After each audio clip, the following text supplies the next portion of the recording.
There are moments in life when the winds rise without warning, moments when the ground beneath your certainty shifts, when the familiar becomes foreign, and when the peaceful rhythm of your days suddenly collapses into confusion. You brace yourself. You tighten your jaw. You hold your breath. Because somewhere deep inside, you were taught that strong winds are signs of danger, symbols of chaos, disruption, and loss. But what if the very wind you fear is the one God is using to reach you? What if the turbulence you resist is the doorway to revelation? What if the wind is not your enemy, but your messenger? What if you've misread the storm? Most people pray for calm. Few ever learn to listen to the wind, because wind demands surrender. It demands stillness of soul. It demands trust in what cannot be seen. And more importantly, it demands that you stop running from the very sound that carries God's whisper to you. You were never meant to fear the wind. You were meant to hear Him through it. The wind you resist might be the one guiding you. We grow up learning to fear what shakes us. Strong winds topple trees, tear roofs, break plans, and uproot comfort. So, naturally, our spirit learns to associate wind with threat. We run for shelter, we build walls, we avoid exposure, we try to seek stability at all costs. But spiritual growth comes with a dangerous invitation. Are you willing to let God shake you? Not to destroy you, but to redirect you. You see, God rarely speaks in the places you refuse to leave. He rarely transforms in the environments too comfortable for growth. He rarely awakens what needs awakening when you're surrounded by quiet predictability. So, He sends wind to move you. Wind to unsettle what you were never meant to cling to. Wind to reposition you toward what you wouldn't have walked into willingly. The wind that terrifies you may be the very breath of God orchestrating a holy disruption. God never wastes wind. Wind is a divine language. When we think of God speaking, we imagine calm, serenity, and inner stillness. But Scripture reveals something else entirely. God speaks through wind in the beginning. His Spirit moved like a wind across the waters. At Pentecost, His arrival sounded like a rushing wind with Elijah. God's whisper came after the wind, but the wind cleared the noise for the whisper to be heard. Wind is not random. Wind is not chaos. Wind is communication. But the trouble is, we're better at imagining disaster than discernment. When the winds begin to rise, fear often rises with them. Anxiety distorts the message God is delivering. We hear the roar of the wind and assume it's an attack. But God does some of His clearest work in atmospheres that feel unstable to us.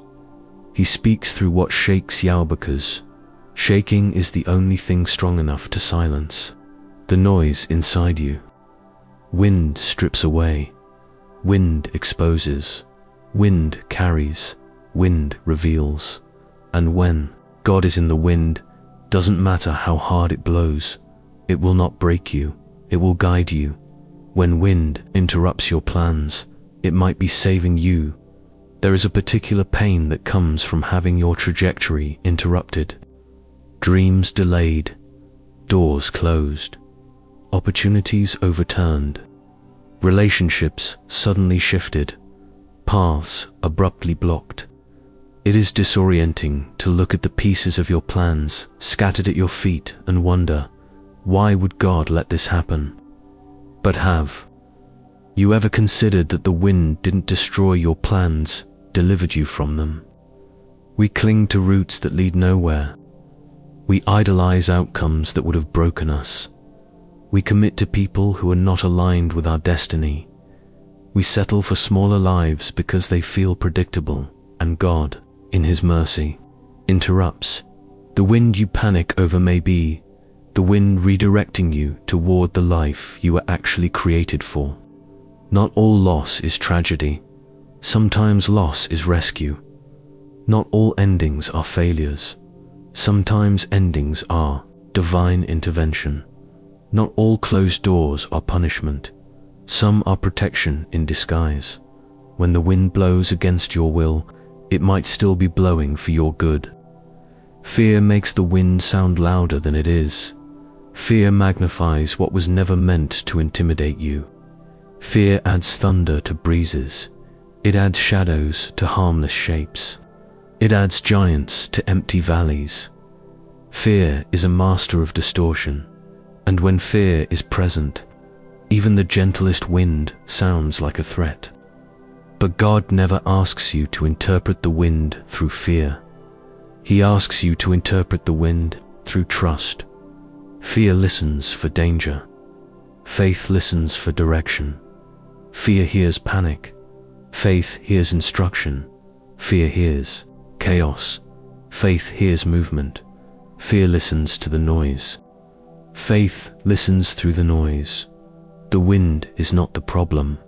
The voice you're choosing to hear in it is dot. You were not designed to listen to fear. You were designed to recognize God's presence, even in unsettling atmospheres. You don't need the wind to disappear. You need the fear inside you to surrender. God's voice is often hidden in what you avoid. You avoid discomfort, but God often hides direction inside it. You avoid instability, but God hides transformation there.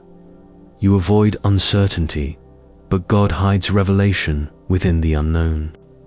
The things you fear most are often the very things God uses most powerfully, because comfort rarely produces calling, and familiarity rarely produces faith. Faith grows in tension. Purpose grows in pressure. Strength grows in resistance. If God allowed your life to remain windless, your spiritual capacity would remain motionless. So the wind comes not to frighten you, but to form you. You hear him more clearly when you stop running. Many people pray for God's voice, but flee every environment where his voice is clearest. You cannot hear God in full stride while escaping every form of discomfort. Wind demands stillness, not physical stillness, but inner stillness. Wind communicates with those who are not busy hiding from it. God's voice is not found in the avoidance of wind, but in the posture of surrender within it. When you stop running, you begin hearing. When you stop resisting, you start recognizing. When you stop fighting, you start understanding. You don't need the wind to stop. You need your heart to stop resisting him, because often God is not waiting for the wind to calm. He's waiting for you to listen. The wind separates what is temporary from what is eternal. Wind does holy work. It removes what cannot stay. It tears away what is weak. It exposes what is unstable. It reveals what is anchored. You don't truly know what your foundation is until the wind tests it, but that is its gift. Wind exposes idols. It exposes false securities. It exposes hidden attachments. It exposes secret fears. Wind reveals what you've trusted more than God, not to shame you, but to free you. When the wind blows, it is not trying to destroy you. It is trying to destroy what destroys you. This is how God purifies, not always through fire, often through wind. If God sent the wind, it will not break you. God does not send winds to crush his children. He sends winds to carry them. The wind that carries his voice carries his protection, his intention, his direction, his sovereignty. When God sends wind, it never has the power to break you, only the power to move you. Even the most violent spiritual winds are boundaries in his hands. The storm may be stronger than you, but the one who commands it is stronger than the storm. You cannot be destroyed by the wind that was designed to deliver you. The wind is not the enemy. Misinterpretation is there. Greatest threat in your life is not the storm outside you, but the conclusion inside you. If you decide the wind means God abandoned you, you will miss the message He is sending. If you decide the wind means danger, you will miss the direction it carries. If you decide the wind means punishment, you will miss the protection hidden within it. The wind is not against you. It is not meant to be feared. It is not your adversary. The wind is the carrier of His voice. The interpretation is what transforms the atmosphere wind prepares. You for what you prayed for. You asked for strength, so God sent resistance. You asked for clarity, so God cleared the path by removing what couldn't stay. You asked for faith, so God brought you into situations where He was your only source. You asked for deeper relationship with Him, so He removed distractions. You asked for growth, so He shook what was stagnant. Wind is the answer to prayers you forgot you prayed. Did not know the process would feel like this. You didn't realize breakthrough often resembles breaking, but God is not punishing you. He is preparing you. If you stop fearing the wind, you will begin to see exactly what He is shaping. Wind does not come to prove your weakness, but His strength. Your fear says, I can't survive this. God's wind says, you were never meant to survive it alone. Your fear says, I'm too fragile. God's wind says, my strength is made perfect in your weakness. Your fear says, I'm losing control. God's wind says, good, now I can lead. Your fear says, this is too much. God's wind says, this is necessary. Wind does not expose how weak you are. It exposes how present He is.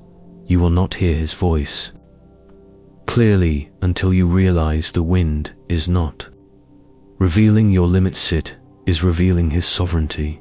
The wind you fear may carry the breakthrough you've been waiting for. Think of the moments in Scripture when breakthroughs came. Israel crossed the Red Sea when the wind blew.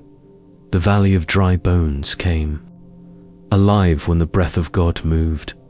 Pentecost erupted when the sound of rushing wind filled the room. Over and over again, God uses wind to deliver miracles. Winds you fear are often the carriers of divine intervention. What you call chaos, He calls transition. What you call disruption, He calls preparation. What you call loss, He calls alignment. The wind is not the end. It is the beginning of something sacred. When you stop fearing the wind, you start hearing His voice. Fear blocks discernment. Fear interrupts spiritual hearing. Fear amplifies the wrong things. But when fear is replaced with trust, the entire atmosphere changes. The wind no longer sounds like threat. It sounds like revelation. It sounds like movement. It sounds like preparation. It sounds like God. You will hear Him in places you once avoided. You will recognize Him in atmospheres you once resisted. You will follow Him with confidence through situations you once feared. The wind doesn't stop. Your fear does. And when fear is no longer louder than faith, God's voice becomes unmistakable. The wind that seems against you is often the wind carrying you forward when sailors want to move faster. They do not run from wind, they harness it. They set their sails. They position their vessel. They use what others fear, the same wind that sinks. One boat pushes another toward destiny. The difference: alignment. If your heart is aligned with God, the wind that frightens others will accelerate you. When God sends wind, He is not scattering your life. He is shifting your direction.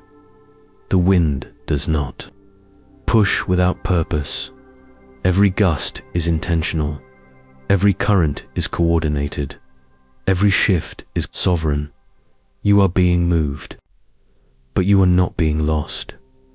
The wind is a reminder that God is near. God is not distant when the winds rise. He is closest. Wind is the physical reminder that His breath is still moving over your life. The winds may feel violent, but His presence is gentle. The winds may be loud, but His voice is steady. The winds may be unpredictable, but His heart is consistent. God does not send wind from afar. He breathes it from within His nearness. Every gust is a reminder that He has not forgotten you. He has not abandoned you. He has not stopped shaping you. He is working. He is speaking. He is guiding. And the wind is the evidence, the closing truth. Don't fear the wind. Listen to it at some point. You must choose. Will you keep fearing every shift, every change, every uncertainty, every disruption, or will you begin to listen? Because God is still speaking, still moving, still calling, still guiding, not in the places you feel safe, but in the winds that shake you awake. You don't need the wind to disappear to walk in peace. You only need to recognize woe is in it. The wind is not your enemy. It is His voice in motion. Don't fear the wind. Lean into it. Let it carry you where your feet would never take you on their own. Let it speak what silence never could. Let it guide you into the places He designed long before you knew you would arrive there. Don't fear the wind. It carries His voice.